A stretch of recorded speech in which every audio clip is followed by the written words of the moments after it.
আমরা ওই আবরার হত্যার ছাত্র রাজনীতি দেখতে চাই না, আমরা ওই ছাত্র রাজনীতি দেখতে চাই যে ছাত্র রাজনীতি আমাদেরকে 24-এ নতুন স্বাধীনতা দিয়েছে। মাননীয় স্পিকার দেখেন, আমাদের সরকারি দলের থার্ড স্পিকার বলে গেলেন, যখন সবগুলো রাজনৈতিক দল বা সবগুলো ছাত্র সংগঠন মিলে একত্রিত হয়, আপনি আপনার কথার মাধ্যমেই বলে গিয়েছেন সবগুলো ছাত্র সংগঠন মিলে একত্রিত হয়েছে।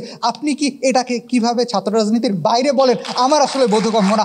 আপনারা পুরো ডিবেটটাতে একবারও দেখিয়ে যান নাই যে আপনারা যখন শিক্ষাঙ্গনে সুষ্ঠু পরিবেশের ক্ষেত্রে যখন সঠিক ছাত্র রাজনীতি থাকবে, অর্থাৎ বর্তমান সময়ে আমরা যে ইতিবাচক রাজনীতির সূচনা করেছি, আপনি যদি দেখেন, আপনি একটি পেপার কাটিং দেখিয়েছেন যে ছাত্র দলের যে অপরাজনীতির কথা, সেটির বিরুদ্ধে ছাত্রদল এবং বিএনপি তারা স্টেটমেন্ট দিয়েছে এবং তাদেরকে বহিষ্কার করেছে। এই যে বহিষ্কারটি করেছে, এটি আমাদের নতুন দিকপালের সূচনা। আমরা এই রাজনীতির কথাই বলছি।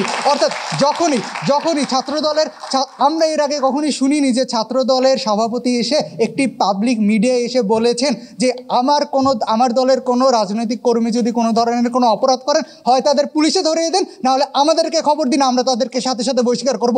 এই যে স্টেটমেন্ট আমরা শুনিনি আগে। এটি আসলে আমাদের জায়গা থেকে আপনারা যে ডিবেটটি করেছেন, পুরো ডিবেটটি আসলে আমরা আপনাদের কাছ থেকে পাইনি। ছাত্র রাজনীতি যেরকম হওয়া উচিত ছিল, সেই ছাত্র রাজনীতির ক্ষেত্রে শিক্ষাঙ্গনে কোনো ভূমিকা পালন করে কিনা, শিক্ষাঙ্গনের সুষ্ঠু পরিবেশের ক্ষেত্রে কোনো ধরনের কোনো অন্তরায় কিনা, সেটি আপনি দেখাতে পারেননি পুরো জায়গাটিতে, এবং এই জায়গাটিতে আমরা আসলে ডিবেটটা জিতে যাই। মাননীয় স্পিকার, আমি সবশেষ আরেকটি স্টেটমেন্ট দিই। দেখেন, আমরা আবারও বলে যাচ্ছি, আমাদের রাজনৈতিক ছাত্র রাজনীতি, আমরা যে ছাত্র রাজনীতির কথা বলছি, সেটি ওই ফ্যাসিস্ট ছাত্র রাজনীতির কথা বলছি না। আমরা নতুন সময়ে নতুন আমাদের বাংলাদেশ বিনির্মাণে যে ছাত্র রাজনীতি, সেটির কথা বলেছি।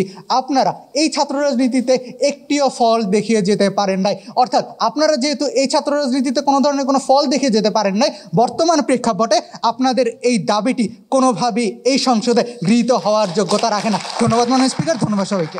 স্পিকার, বিগত 20 বছরের লেজুর ভিত্তিক ছাত্র রাজনীতি আমরা চাই না, ঠিক সেই আলোচনায় মাননীয় স্পিকার আমরা ছিলাম, কিন্তু আমার প্রতিপক্ষ দল ঘুরে ফিরে অতীতের সেই একখণ্ড রামায়ণই বারবার পাঠ করে যাচ্ছে মাননীয় স্পিকার। কিন্তু মাননীয় স্পিকার, অতীতের সেই ইতিহাসটি কিন্তু নেই। বর্তমান সময়ে আপনারা এমন কোনো উদাহরণ দিয়ে যেতে পারেননি যেটা ছাত্র রাজনীতির উদাহরণ ছিল। আপনারা বারবার 52 ভাষা আন্দোলন, 62 শিক্ষা আন্দোলন এবং কি 71-এর মুক্তিযুদ্ধ, নিরাপদ সড়ক আন্দোলনকে আপনারা ছাত্র রাজনীতির অংশে এনেছেন। মাননীয় স্পিকার, আমরা আবারও বলছি, ছাত্র সংসদ নিয়ে আমাদের কোনো আপত্তি নেই। ডাকসু, রাকসু, জাকসু কিংবা চাকসুর মতো সংসদগুলো ক্যাম্পাসগুলোতে যদি ফিরে আসে, তবে শিক্ষার্থীদের অধিকার আদায়ে ভূমিকা থাকবে এবং বিশ্ববিদ্যালয়গুলো কার্যত অর্থে জাতীয় নেতৃত্ব তৈরির সূতিকাগার হিসেবে গড়ে উঠবে। মাননীয় স্পিকার, ডাকসু চাকসুর বিপরীতে আমরা না, বরং ডাকসু চাকসুর সামনে যখন আমরা দেখি কখনো নৌকা, কখনো ধানের শীষ, ঠিক সেটার বিরোধিতা আমরা মাননীয় স্পিকার করছি। মাননীয় স্পিকার, বিশ্বের উন্নত দেশগুলোর দিকে যদি আমরা একটু দেখি, ইংল্যান্ডেও বিভিন্ন ধরনের ছাত্র সংগঠন রয়েছে। অক্সফোর্ড, ক্যামব্রিজের মতো বিশ্ববিদ্যালয়গুলোতে নিয়মিত ভোটের মাধ্যমে ছাত্র নেতা নির্বাচন করা হয়, তবে সেখানে রাজনৈতিক দলগুলোর কিন্তু মাননীয় স্পিকার কোনো সম্পৃক্ততা থাকে না। মাননীয় স্পিকার, আজকে কিসের উপর দাঁড়িয়ে আমরা ছাত্র রাজনীতিটাকে চাইতে পারি? আমরা কি আজকে শহীদদের রক্তের উপর দাঁড়িয়ে বলবো যে আমরা সেই আগের নোংরা রাজনীতিটাকে লিপ্ত হব, ছাত্রছাত্রীদের মধ্যে বৈষম্য তৈরি করব? মাননীয় স্পিকার, গত 20 বছরে আমরা যেই ছাত্র রাজনীতির শিকল থেকে বের হতে পারিনি, মাননীয় স্পিকার, আজকে সেই সুযোগ এসেছে সেই ছাত্র রাজনীতির শিকল থেকে আমাদের বের হওয়ার। মাননীয় স্পিকার, এই সুযোগ যদি ব্যর্থ হয়, তাহলে মাননীয় স্পিকার আজকে 24-এর বিপ্লব ব্যর্থ হবে। মাননীয় স্পিকার, আমরা জাতিগতভাবে ব্যর্থ হব এবং মাননীয় স্পিকার, আমাদের বাংলাদেশ ব্যর্থ হবে। তাই মাননীয় স্পিকার, আজকের এই উত্থাপিত প্রস্তাবটি যাতে এই সংসদে গৃহীত হয়, তার জোর দাবি জানাচ্ছি।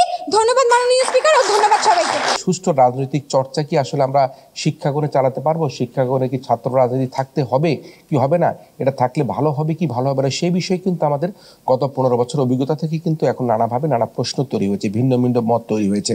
আমি দ্ব্যর্থহীন কণ্ঠে বলতে চাই, এই 15 বছরের ছাত্র রাজনীতি ছিল বাংলাদেশের ইতিহাসে একটা কালো দাগ। এই কালো দাগ থেকে আমরা কতদিনই বেরিয়ে এসে আমরা ছাত্র রাজনীতিকে কলুষিত মুক্ত করতে পারবো, সেটি এখন বড় প্রশ্ন হয়ে দাঁড়িয়েছে। সেই কালো দাগ ছিল গত 15 বছরের সেই স্বৈরাচারী আমলের, সেই শাসন আমলের, পতিত শেখ হাসিনার আমলের সেই রাজনীতির, সেই ছাত্র সংগঠনের রাজনীতি। সেই রাজনীতি থেকে বেরিয়ে আসবার জন্যই এখন আমাদের প্রশ্ন তৈরি হয়েছে, আমাদের ছাত্র রাজনীতি থাকবে কিনা।